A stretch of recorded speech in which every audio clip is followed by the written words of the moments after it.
Olá, hoje eu quero falar com vocês um pouco sobre a reforma tributária, mas não especificamente em detalhes da reforma tributária, mas colocar a reforma tributária num contexto maior da agenda econômica do governo, começando pelo pré-pandemia, o durante a pandemia e um cenário prospectivo do que pode vir no pós-pandemia. Bom, na pré-pandemia, quais eram as agendas principais do governo do ponto de vista econômico? Eram as agendas voltadas ao ajuste fiscal das contas públicas, principalmente no foco de redução e melhoria do gasto público. Então você tinha as PECs emergencial, do Pacto Federativo, a PEC dos fundos públicos, voltados à sustentabilidade da dívida e do teto dos gastos. E também tinha a reforma tributária, as PECs 45 e 110, da Câmara e do Senado. E o governo, até então, demorou e não apresentava sua reforma tributária, sua proposta de reforma tributária. Veio a pandemia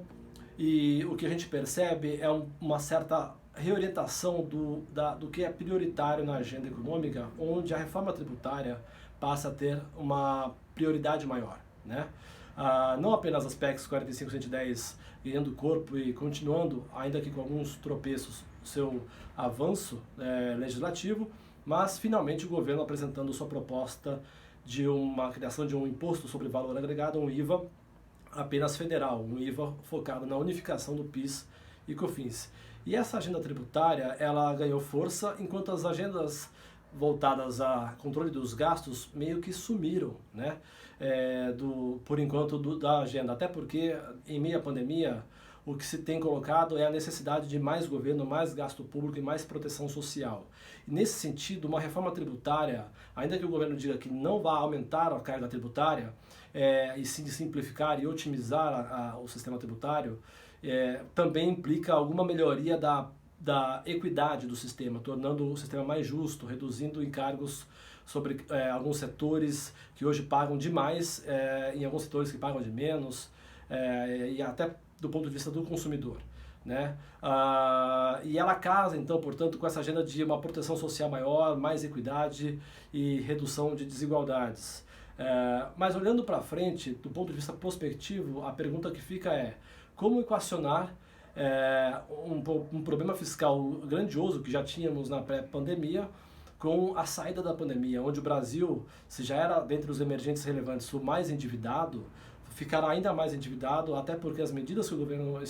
tem implementado para combate à pandemia não são nada desprezíveis do ponto de vista fiscal, são relevantes e necessárias. Mas o risco é que parte disso contamine os gastos ano que vem, criando, por exemplo, um novo programa de renda básica que implique talvez em algum aumento de gasto, o que vai pedir algum tipo de aumento de carga tributária, né? Então a reforma, a reforma tributária, apesar de dizer que